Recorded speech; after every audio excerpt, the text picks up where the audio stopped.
Ever since he emerged on the Earth, man's resourcefulness has allowed him to adapt and control his environment, gradually overcoming the many challenges that faced him.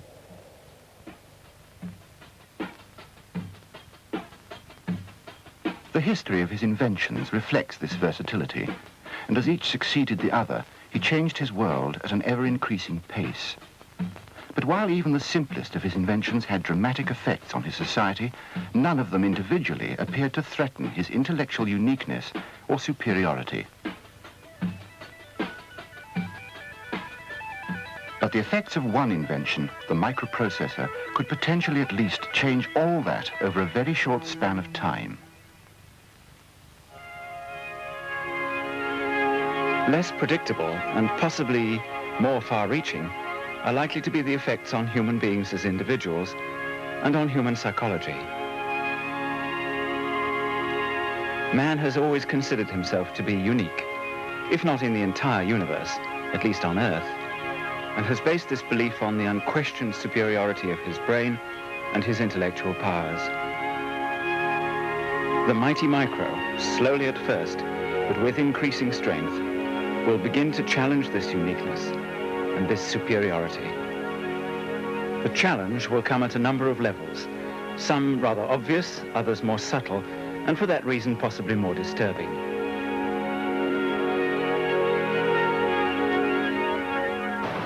The most obvious effects will be the coming of the robots, on the one hand taking human workers away from hazardous environments, but on the other reducing the workforces.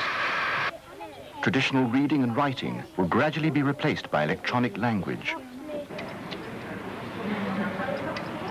The spread of cheap and powerful teaching computers may at last lead to a conquest of worldwide ignorance. The cashless society may become a reality as coins and notes are taken over by electronic money. Credit cards will be transformed into sophisticated personal identity devices, but increasingly the computer will hold more information about our personal lives.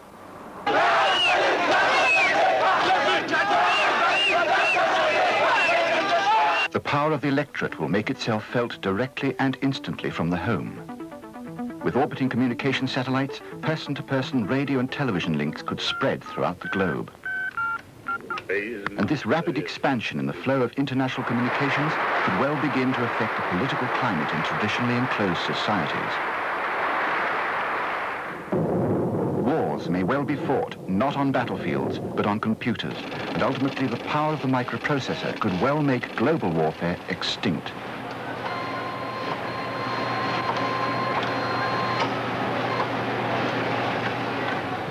These tremendous changes, any or all of which could occur between now and the close of the century, are going to have unsettling effects on many of the institutions that society presently leans on.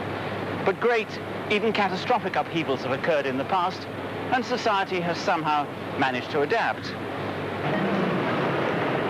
And the most immediate challenge will be the possible overturning of our traditional working lives. The Bible's full of phrases implying the sanctity of work. For example, the devil finds work for idle hands to do. The need to work has been so much a feature of our history that we assume it to be an inescapable, even a psychologically essential aspect of life. The workload of our predecessors was backbreaking and intolerable, and any reduction was counted as being beneficial. But in recent years, as the working week has continued to shrink, the first questioning voices have been raised. Is it a good thing? This question seems to me to be a throwback to a semi-superstitious past. Man is an animal who needs to be physically and mentally active, but there's no suggestion of any evolutionary requirement to work, to slave away day after day, year after year, simply in order to get money. If the robots can do the work for us, while we lie around in the sun, why not let them?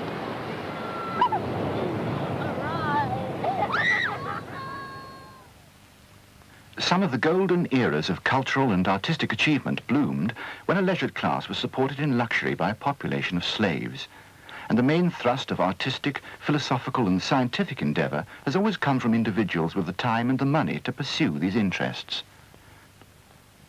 What was evil about these societies, of course, was that men lived on the backs of other men, treating them as little better than animals.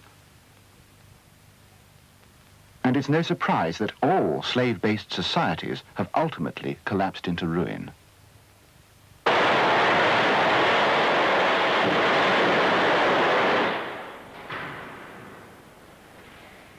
The machines of the Industrial Revolution became, in a sense, our slaves, and although some would argue that we, in turn, became enslaved by them, we can now at least appreciate the benefits of increased leisure time and a generally more affluent society. Why then should we object if more of this work is carried out by even more sophisticated machines? One of the big problem areas, of course, is to persuade people that this is possible. People without work are seen as the most miserable and dejected citizens of our society, and this is largely because our social values suggest that the unemployed person is somehow shiftless, stupid, or unimaginative.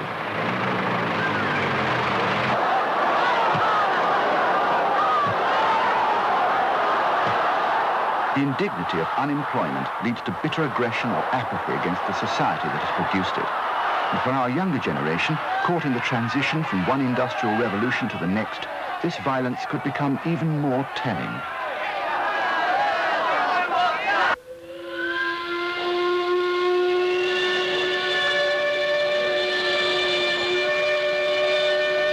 In the coming decade, the 19th century work ethic is inevitably going to become irrelevant and redundant as robots begin to produce our goods, and fewer people actually need to work in the office or factory. Ironically, the main task that lies ahead will be finding ways of paying the unemployed to buy the goods our robots and our computers will help to produce.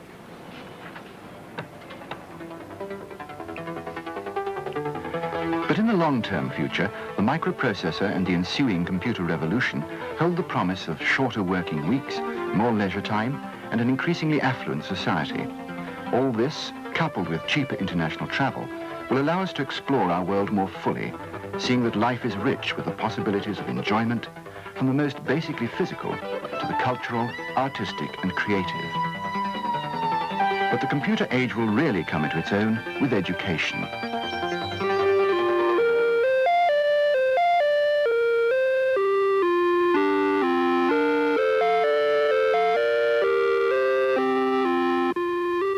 It's not going to be an easy task, and one of the first important roles for the new generation of advanced teaching computers will be to help us with the fundamental, universal re-education that'll be required. A lot of money and a lot of thought is going to be ploughed into turning these devices into really good teachers.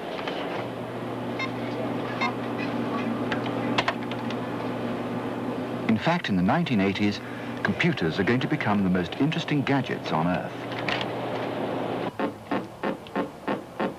Already, even with the crudest of games, the first taste of far more exciting things to come, the computer is a dramatically enticing device. There's no doubt that the computer's endless patience, its readiness to interact with us at any time, all the characteristics that should help to make it an excellent teacher, are also going to make it a perpetually interesting companion.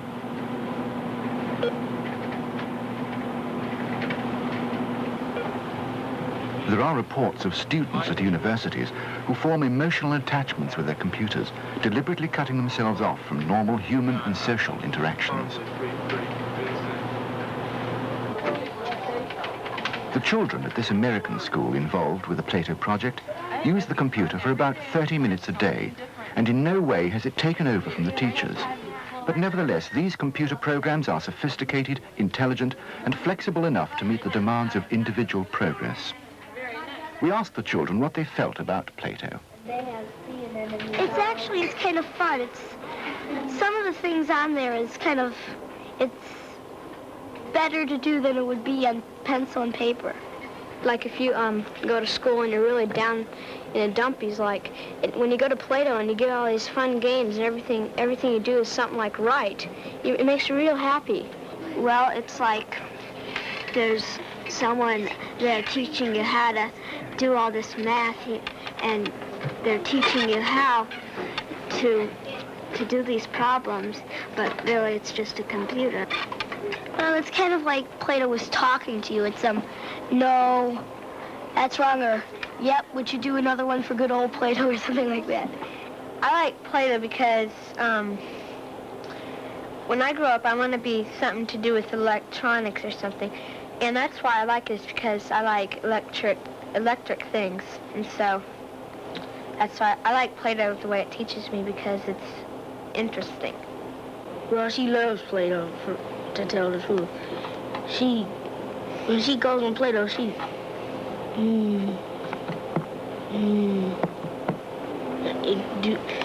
sort of hums while she types. So many of the children have become very attached to their computer. But is this because it's simply an endlessly fascinating machine, or is the computer displaying some form of intelligence? So what do we mean by intelligence? Well, most people assume it's a property shared by all human beings. But what about animals? Do they have intelligence, for example? Well, I suppose most people would be very cross if I said that he didn't have any.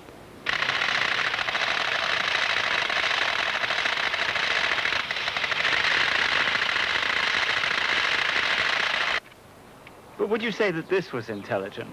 Well, obviously not. But is this because it's mechanical, made out of plastic and bits of metal? Or is it something to do with the limited way in which it behaves? Intelligence is the capacity to respond and adapt to changes in the environment. The more versatile the response, the more intelligent the creature. After all, versatility is the keynote to survival in the animal kingdom. For most of us, the ant has a frighteningly organized society based on group intelligence. These leafcutter ants particularly have an uncannily human quality about their movement and sense of purpose. This type of robot is environmentally aware and acts on the information it's gathering. If we saw these actions being done by animals, they could be counted as intelligent behavior.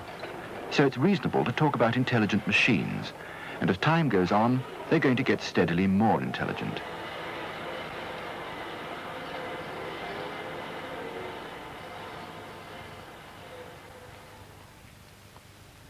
We've already suggested that man's self-image is heavily tied up to his notion of intellectual superiority. Next to God, he's the most intelligent of creatures. Are intelligent machines likely to challenge this uniqueness? The age-old threat of man dominated by the machines he's created? In the case of intelligent robots like NASA's Mars lander, which is programmed to roam around looking for alien life, no one need feel intellectually threatened. Our sensitive egos are unlikely to be disturbed by special-purpose robots of this kind, no matter how clever they are. But when the intelligence is closer to home, the threat becomes more obvious and more real.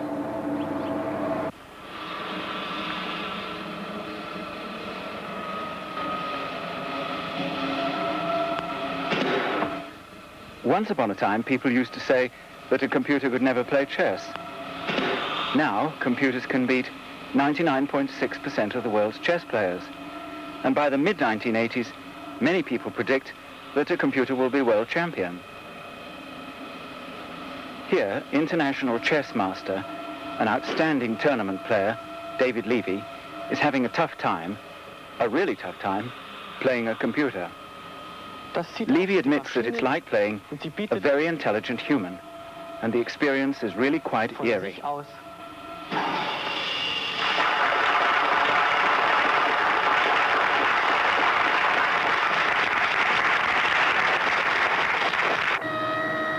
And it's in the field of machine intelligence that one of the most intriguing examples of the future of computers lies. Although in overall intelligence, machines are still extremely backward in comparison to human beings, we are making them slowly more intelligent, mainly in order to help us solve the problems of our terrifyingly complex world. Many tend to think of the American space projects of the 60s as something of a public relations exercise, beating the Russians to the moon and so on. But some very real spin-offs have come about as a result of these journeys beyond the confines of our planet. From silicon-coated frying pans to the silicon chip computer, these and a host of other technological innovations have gradually filtered into our society. The Jet Propulsion Laboratory in California has helped to seed many space programs and is presently monitoring the Jupiter Voyager probe. Also underway are developments in robotics, the results of which we will inevitably see on a more mundane level in our consumer society. And these involve the creating of more intelligent machines which will assist future space efforts.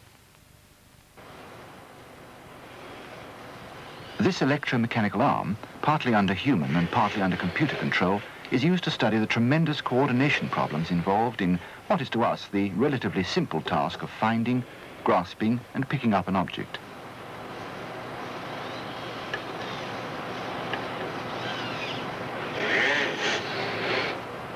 In other experiments, specially developed robot jaws have all kinds of sensors built into them. And here the often tiny muscular forces involved in the human hand are being replicated in a mechanical hand. The results monitored and analyzed by a computer. To increase the intelligence of this type of robot, JPL scientists are even giving their computers a rudimentary sense of touch. The minute pressure patterns exerted by human fingers on a pad are analyzed and the data stored for eventual use in very sophisticated robot arms. Okay, Liz. Right. Machine intelligence is also beginning to spill over into areas once thought of as exclusively human. This computer-controlled body scanner was a world-beating first for British technology. Okay, Liz. Now I want you to hold your breath for about 20 seconds. Now a deep breath in and right out. And a normal breath in now. And hold it very still.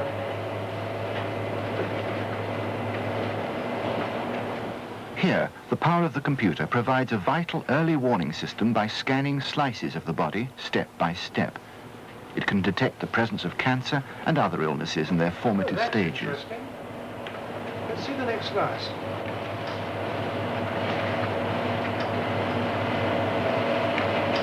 Okay, Liz. A deep breath in. Oh, that's very good. And right out. And a normal breath in now.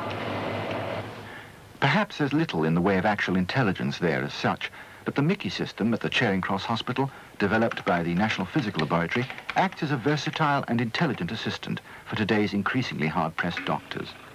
It is portable, cheap to run, and even introduces itself to the user. It has enormous advantages for the patient, too. She can spend as much time as she wants answering questions about her illness. These will later be used by the doctor as an aid to further diagnosis. Some patients are in fact less embarrassed working with a Mickey computer than chatting with a doctor. Age, how old are you? 67. 67. In this American hospital, the computer is moving a stage further. An even greater measure of intelligence is present in this electroencephalograph, where a microprocessor examines the complex patterns of electrical information in the brain. Which we have attached already. Okay, now we're going to apply the EKG. These signals are too complex for all but the most highly trained medical experts to understand. But the machine interprets its findings and even advises the doctor on the most likely diagnosis. Okay, let's just tear it off again. If these seem like rather mundane and perhaps very rudimentary examples of how intelligent machines are already beginning to help us, let's look at another, literally more way-out application. For years, astronomers have pondered the mystery of the nature of spiral galaxies, those infinitely distant clouds of gas which could be universes in the making. Part of the trouble is that the timescales involved are so immense. Millions and millions of years must pass before even a single arm of a nebula is formed. But now, using the computer, IBM scientists have been able to simulate the rotation of vast amounts of matter, compressing millions of years into a few seconds of time. To their amazement, the computer began to form a familiar picture, and they were able to watch the birth of a spiral nebula before their eyes.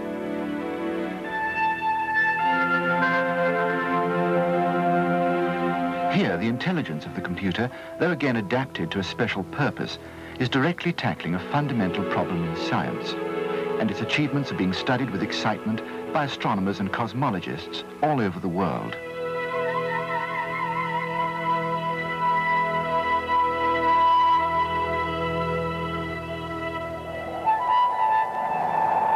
But even these uses may seem too specific and unconnected with our more immediate problems.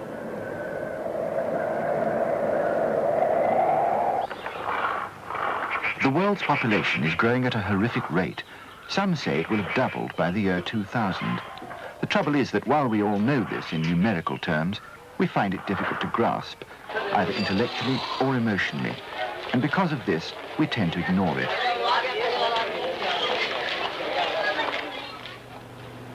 The massive Plato project educates through computer programs, some simple, some extremely complex. They have the power not only to teach, but also to present fundamental concepts in a way that literally no human being could hope to match. You choose a country whose population future you want to explore, in this case, India. The intelligent programs on Plato simply do not allow one to ignore the implications of population statistics.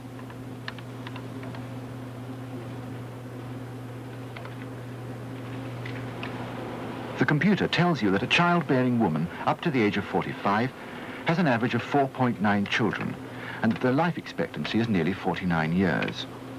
And it plots out the total predicted population based on these figures. Today, India has about 650 million citizens. But in just under 30 years' time, the population will have doubled. But now, Plato allows you to change things to suit yourself. As medical science progresses, life expectancy might well increase to, say, the age of 65. We've taken a projected period of 60 years, and the computer shows us that as people live longer, the population will double in only 20 years' time, with the 2 billion mark reached 15 years beyond that. Tap in some data, and to counter this, we reduce the fertility rate to 3 children per woman of childbearing age, and Plato points out that this will only postpone the doubling of India's population for 32 years. The point here is that the computer provides us terrifying information in a way that simply cannot be disbelieved or ignored. Information that no human being could ever spell out quite as effectively. And this is just the first impact of the intelligent computer. In the future, as their intelligence grows, their impact will be almost sensationally greater.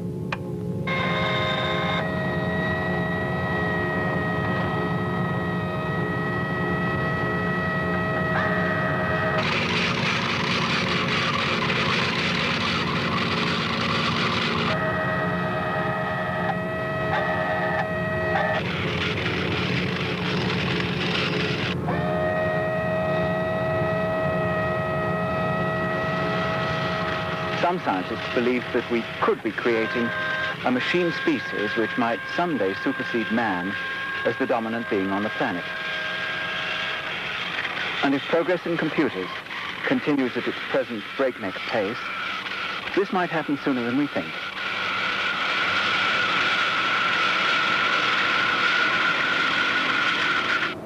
Perhaps this sounds like science fiction speculation. Actually, it's a bit more solid than that. It's one of a number of possible futures which might arise as the result of developing extremely cheap, enormously advanced computer power. And the time to consider these possible futures is now, while we can still exercise some control over them.